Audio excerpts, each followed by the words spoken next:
Hi, this is Nick Lalonde, your host of What's Next, making your third act your best act. Today you're going to hear from Gregory Phillips. Gregory has lived in New York for decades and has seen the rise of Wall Street. He spent his time in big data, having worked at companies like Forrester and now KX. What stuck out to me in my conversation with Gregory is his intellectual curiosity. Most people view retirement as a time to reconnect with hobbies and travel. He views retirement as a time to exercise this curiosity and work on projects, like writing a book. Be sure to listen in when Gregory talks about how Wall Street actually got its name. I hope that you'll enjoy my conversation with Gregory as much as I did.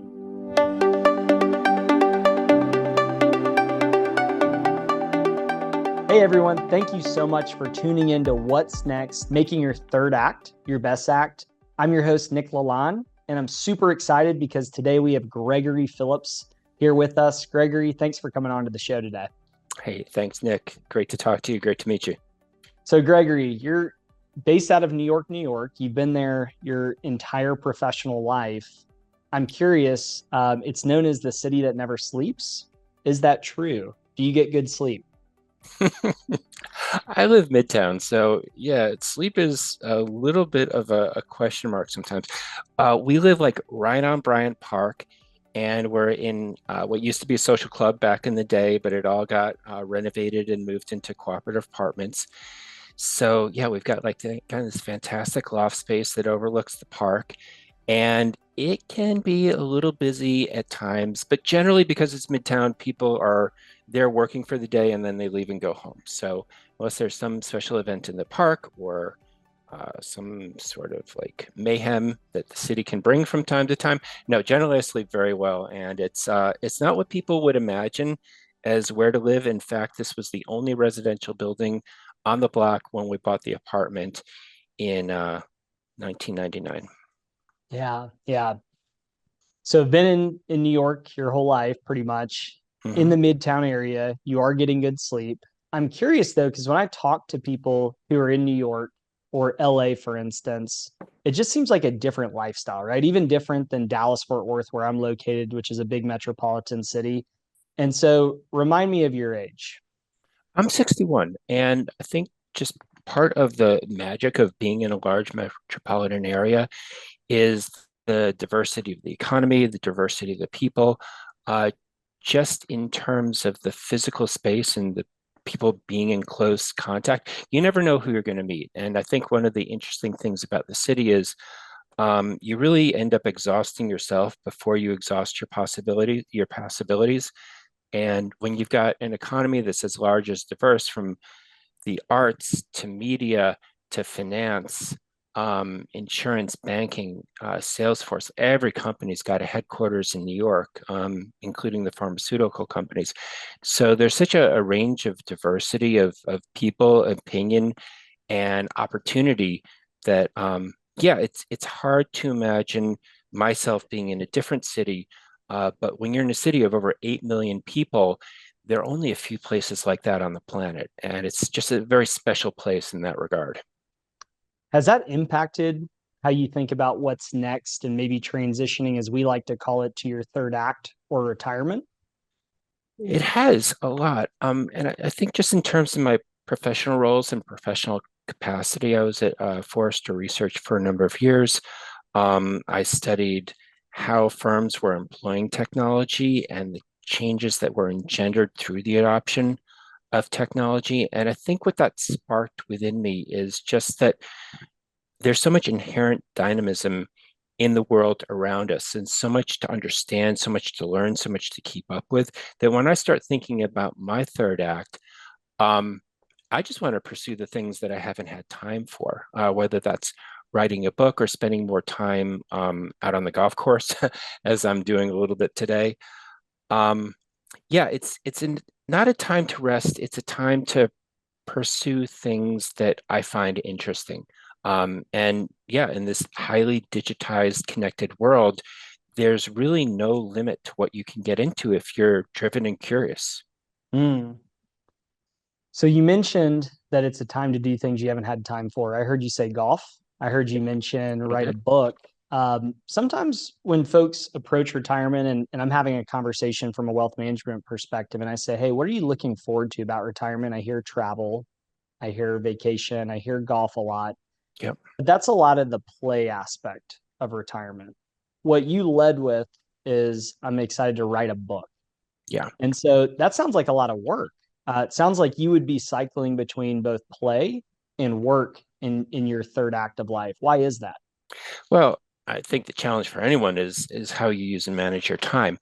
Um, and whether it's my work day and either meeting with people, meeting with executives, running the sales teams as I do, that's one part of it. I'm really enmeshed with my daughter and her golf career. She's a competitive junior golfer. She just graduated from school this year. She's going to be attending school and with the golf team this coming fall. So in terms of like travel, I had to do that a little bit with her from an early age, either bringing her to tournaments.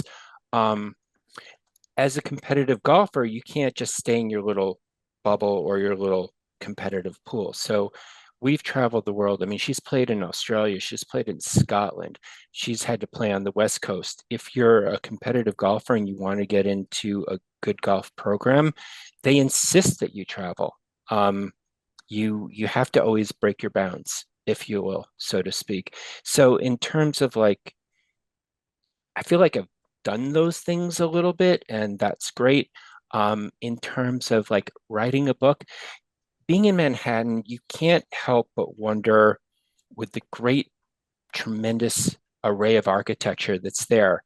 Um, how were things beforehand? And so I spent a little bit of time. My offices are like lower Broadway.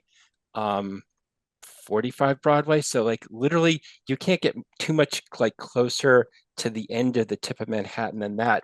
And just walking around, my first curiosity was like Wall Street. Everybody knows Wall Street, right? Yep. What was the name? What so that's just me. Like I was walking down Wall Street and being in lower Manhattan, there are like all these little kitty cat little alleyways, like things that nobody would ever build in their right mind. You know, you're in the Dallas area. I'm sure it's all very grid, all very open. There are elements of Lower Manhattan that are just so old, and so I got very curious. Like, what was it like? What were the Dutch doing? What were the Dutch thinking? Like, how did this world even look? Because now it's all canyons, right? So the Wall of Wall Street actually was what the Dutch built to try and keep out the British before the British took over. Wow. And yeah, so stuff like that just blows Gregory, my there mind, you know? there was a joke going around the internet earlier this year, and women were asking their significant others how often they thought about the Roman Empire, and men would respond in joking fashion, maybe not joking fashion, would say all the time. And so I actually think that you think about the Roman Empire, right? Just with your love for Sure. history and data. So I've been there. I've yeah, I've visited parts of old Rome. yeah, Um, yeah, it's a mind blow because you can look back in history and see things as they were even in this modern age, and it's impossible not to think of how life was and how we got to where we are. And just in American society, that's stuff we tend to forget. We tend to say, "Oh, it's history," right? But yep. no, everything that we're doing right now is built on exactly what happened beforehand, and understanding that beforehand to me is very interesting. So being in New York is like a laboratory for what's old and what's current at the same time. Yeah, yeah, that's a great point. So you strike me as someone who's so intellectually curious. And I'm just I'm really curious though, at 61, you seem like you have a ton of tread left on your tires. I mean, it seems like you might be bored if you were to just quote unquote do the traditional retirement. And so you said, Nick, I would transition into my third act and I would want to write a book. What are some other things that you think about? I mean, how often are you thinking about what's next for you in this next act of life?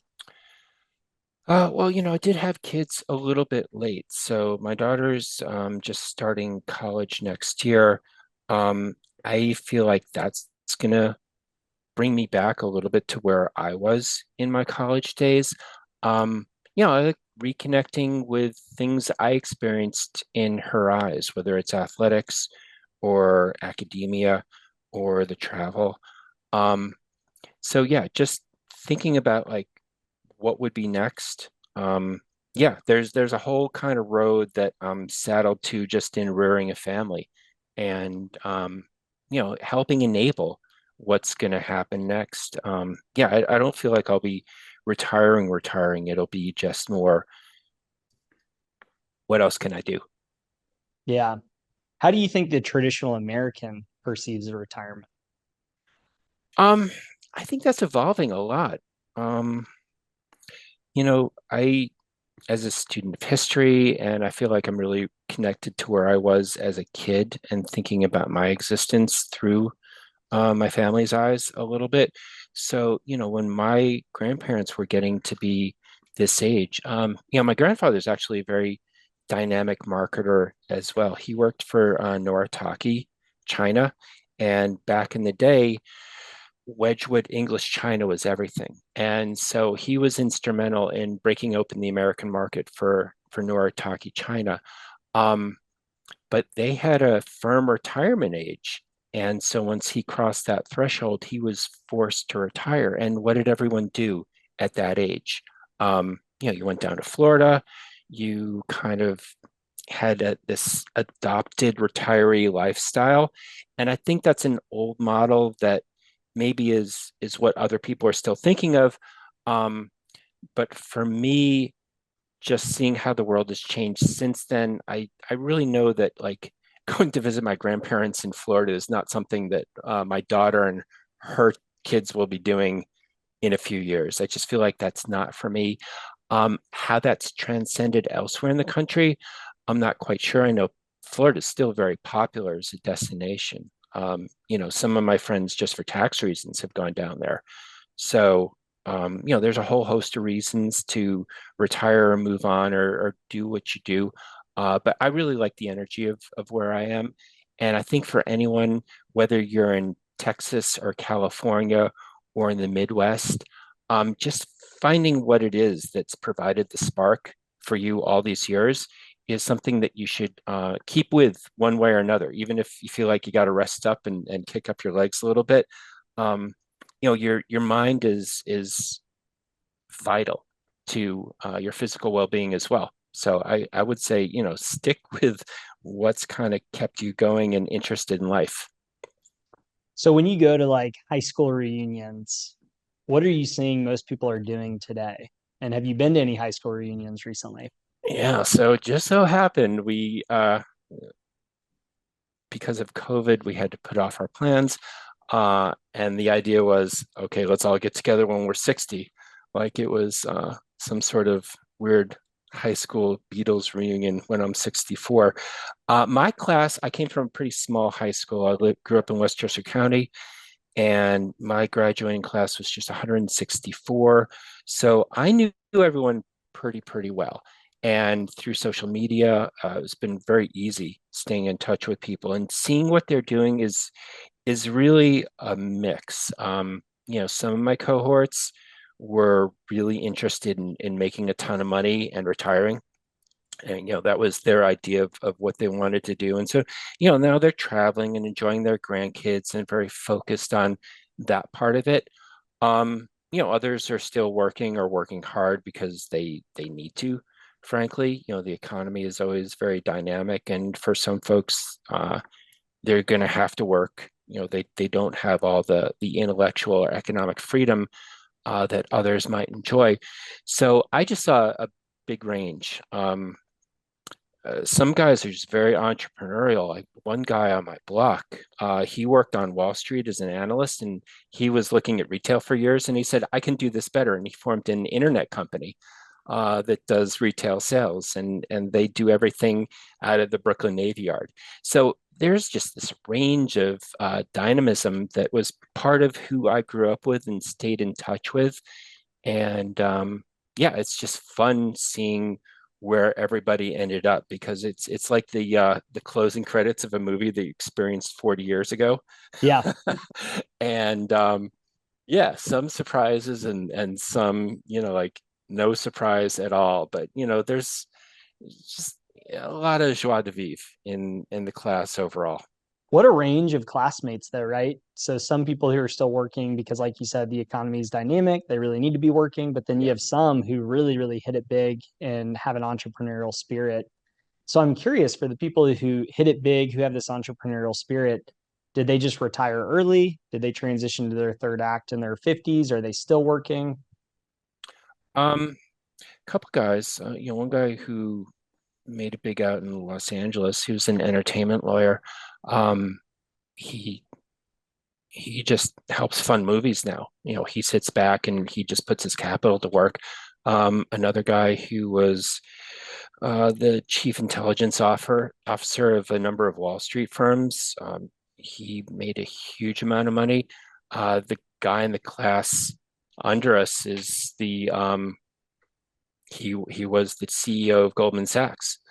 So Wow. these guys. I mean, it's just that's not really of my ilk. I was never like, I want to go make a mountain of money. I always did stuff for me that I was able to find a market for. We were talking earlier, I'm a data analyst at heart.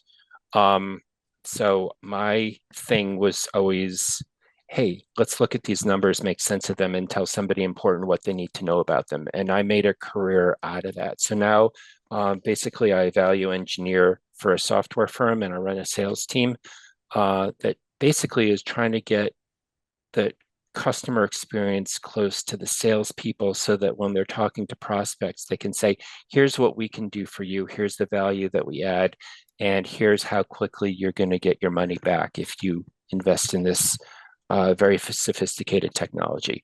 So when you've got these kind of long sales plays and the pressure to meet the quarter, um, that's its own level of pressure. And while I kind of thrive on that, um, yeah, seeing people who were able to amass their money and sit back and just focus on the grandkids, focus on their pool, focus on their boat, those kind of pursuits, that's great. For me, that's never quite what I was after. And so, yeah, the what's next is always a little bit about what can I do that I find interesting, and it's going to create something for me that maybe other people will find value in. When will you know it's time for what's next? Um, Nobody can really predict the future, right? So I've got a network of folks in the technology field that I like staying in touch with.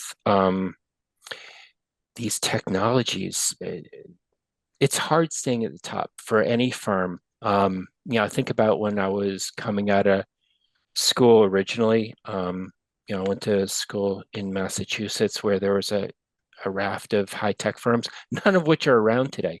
So I can't say that what I do is going to be there tomorrow. But what I know is that there's always this process of creation and destruction, and that's just part of capitalism. Um, and we were talking about this earlier. So anyone who's in technology, there's a lot to keep up with, and I've never wanted to be on the other edge of that curve. So that's really important to me, and I think that's why being intellectually curious and driven, that's just part of my fabric of being. When it'll be time, um, it's a tough call. Sometimes things are not of your choosing. Like I was saying, those firms that were big yesteryear, there's no guarantee of a tomorrow. And yeah, when I feel like I can't keep up or there's something I'd rather be doing than the pressure of making the numbers or making the numbers sing, as it were, yeah, then I'll think about doing something else. And as I've been saying all along, I'm like, well, what else is interesting? Hey, the history of New York is interesting. What were the Dutch thinking when they built that wall? What was it actually like when they were living side by side with the Indians? What did Manhattan look like when it was actually, and have you been to New York before? Yeah. Okay. Yeah. So the other thing that kind of blew my mind is Manhattan ended at Pearl Street. And now, like, if you look from Pearl Street, there's Water Street, and beyond Water Street, there's South Street. And when the Dutch were here, that was all water. So I can't travel Manhattan without thinking about how things used to look. Um, it's pretty flat. It's all been choreographed and landscaped, but there was a time when it was wild and untamed. And so, yeah, I found just through the internet a number of books that chronicle what life was like in the 1600s, whether it was from the Indian perspective, from the Dutch perspective, from the Indian perspective, or from a natural perspective. So, yeah, I've been reading literary works that are hundreds and hundreds of years old. And I want to turn that into like my own story, thinking about like what I see when I travel through Manhattan. That is so cool. I feel like if I heard you correctly, that you'll know when it's time to move on from what you're currently doing and maybe transition into your third act when you no longer can maybe keep up with the demands of the job. So in Yeah, I think so. technology, right, there's a lot of demands there. And then two, there's pressure being in a sales role. And so there's quarterly numbers that you have to hit. And so at some point that will no longer be appetizing for you. But today it's really fulfilling. It seems like the biggest driver for you, though, that we keep going back to is intellectual curiosity. That's what I keep hearing. Yeah. And so when you transition to what's next, it's not, I mean, if you played golf 7 days a week, that's probably not going to pique your intellectual curiosity, right? You'd probably need more than that. Yeah, I hate to say it because like I do a lot of it for my daughter. But yeah, spending time at the club is just okay. And I fold a lot of that into my work life as well. But yeah, hanging out at the bar and tipping some back. Um, I do that only because I have to. Yeah, yeah, That's never really been my thing. And I'm a social person, but to me, that's the hemming and hawing and that jostling. I mean, unless it's about sports, like we just had a great basketball season. You're still in the midst of your basketball season. I love the Mavericks. So, yeah. there are like a number of things that I'm like really, kind of juice me a little bit. But yeah, just the golf or like the hours on end, it's all going to be for a purpose. Like I'm never just recreating for the sake of recreating, and that's why, yeah, just kicking it up on a beach. I mean, maybe when I'm in my 80s and I just can't do anything else, but I don't see that aspect happening to like I've just really um slowed to a point where the other things that drive me can't be pursued. Do you think you talked about how retirement is changing? And you said it used to be, if we think about my grandparents' generation, you retired at a certain age and you moved to Florida.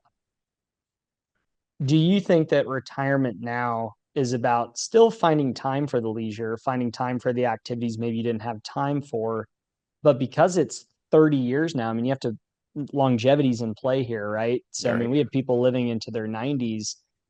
What I keep hearing from a ton of high achievers like yourself is, Nick, we need mental stimulation. And a lot of folks who transition their third act, I'm shocked by how many people are still learning on a daily basis, whether they're taking classes, whether they're spending time on Chat GPT or, looking up things on YouTube. But I can't tell you how many people I talk to who have transitioned their third act that are just lifelong learners. Do you think that's maybe a new part of retirement now and having a really successful retirement? Because you even mentioned you thought that was important for longevity. Yeah, I do because hearkening back to like what I saw when my grandparents retired, um, not to get dark, but for people who are more shut in or they're going and going down to the bingo game or what have you, um, they weren't being stimulated sufficiently. And I think as you see people fade, there are a lot of lessons to that. So yeah, with my background and interest set, um, I never wanted to just sit around a little bit. And with the availability of information over the internet, with what Chat GBT can bring, um, just asking any question at all can be answered with great depth in just a little bit of time. So I'll give you a quick example with Chat GBT. One of the firms that I worked for, this was years ago, I was like their consulting director. So this was a decision guidance type company where I did a lot of, like you have, I've also done a lot of survey research, a lot of primary research. And the problem with that generally is that the researcher always gets in the way a little bit of what the customer is willing to tell them. So there's bias that could be inherent. So these guys that I hooked up with, they ran this kind of hybrid qualitative quantitative model, and so I understand completely what they were getting at, but the one thing they would not teach me is actually how the model worked, because they knew that, that NDA or not, I was going to take what I learned out of it. Yeah. So yeah, like in any job, you kind of learn about it. And this was a boutique firm. They really didn't want me like, absconding with the goods. And I would have never done that in the first place. But the one thing that absolutely would not teach me is how this model worked. And with ChatGPT, I've been able to teach myself like the 4 steps of this model. And that's like my next little project. I want to like build Yeah. how this decision model uses graph theory. It's very esoteric. There are a lot of papers about it. But what's great about ChatGPT is it can summarize like what's really difficult in a page, you know. Yeah. Yeah. So it's extremely cool to be a part of this era. I think for like maybe guys and women who are a little bit younger, maybe in Hmm. their 50s, and they're kind of thinking about positioning themselves. Again, I feel like I've just always been like on the crest of this wave a little bit. And in terms of the planning part of it, I should be doing more. But at the same time, I'm like, wow, I really want to think about what else I can be doing that stimulates me, because there's always like a market for what's creative and interesting. Um, so that's a little bit of where I am. Like for the people who are maybe 10 years my junior, I'd be Yeah. like, yeah, keep up with stuff and think about how it can position you in the future. If I was only going to criticize myself a little bit, I've been like riding this wave at like the top of this wave. And as I was saying before, like in a technology role where I'm in my 60s now, this firm's been very successful for a generation, but there's no guarantee with that. Um, so where are you when the wave breaks? And like if I were to criticize myself, I'd always think, hey, Greg, you should be planning a little bit better. But I've been able to put money away and I've been successful, and I have like a lot of confidence just in my consulting roles that like whatever I do, I've always landed on my feet, because there's a market for adding value to information, and that's kind of always what I've been about.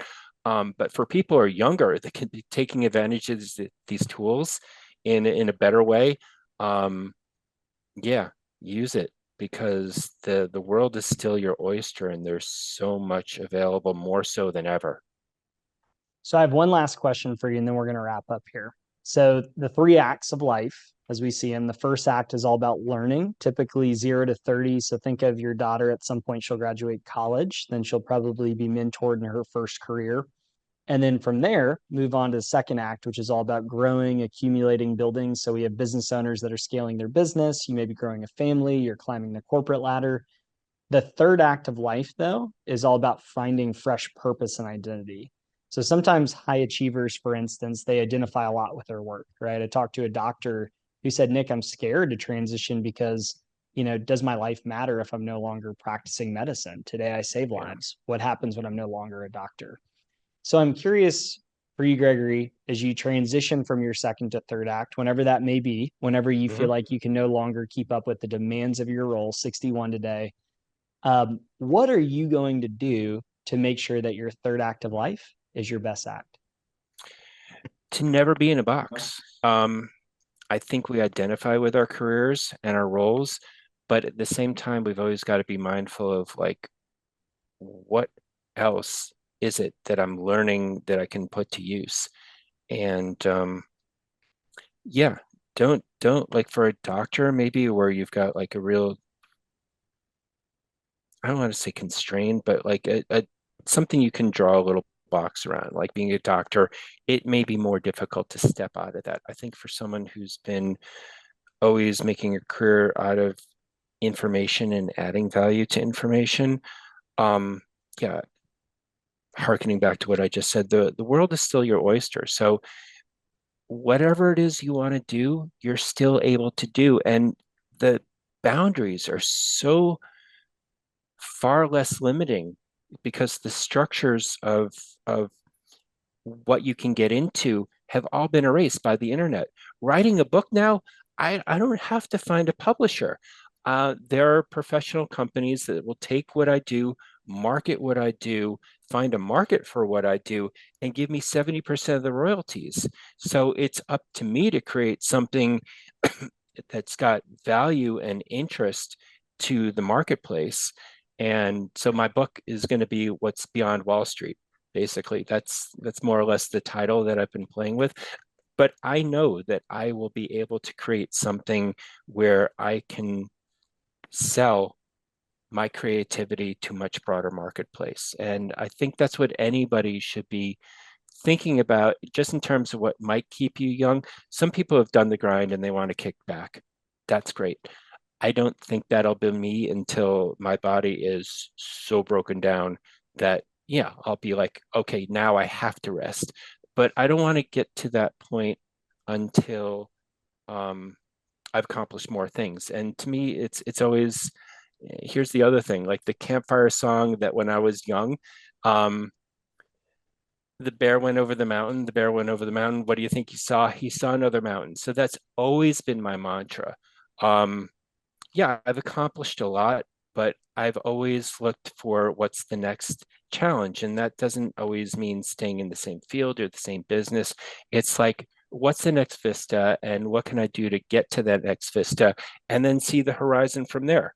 That's my life. I think for anyone, that should be part of how you think about things. So yeah, the bear went over the mountain.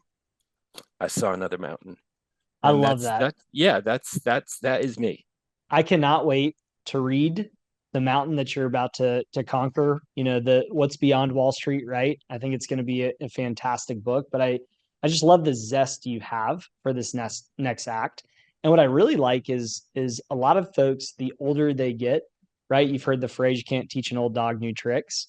And it's hard to adopt new technology. It's hard to continue learning and to do things differently than you've done them. And that's what you're most excited about. You just mentioned how, hey, I can go publish a book now and I don't have to worry about the marketing. I don't have to worry about, all The the, rejection. yeah, the rejection. I can just put together a good product and they'll Yeah, figure it out. they'll figure it out. So that is so cool. I think you're going to have so much success as you transition from your second to your third act. I can't wait to see it. And Gregory, I'm just so excited we had you on today. Thank you so much for taking the Well, time. thank you for the invite and great to meet you. Thanks, everyone.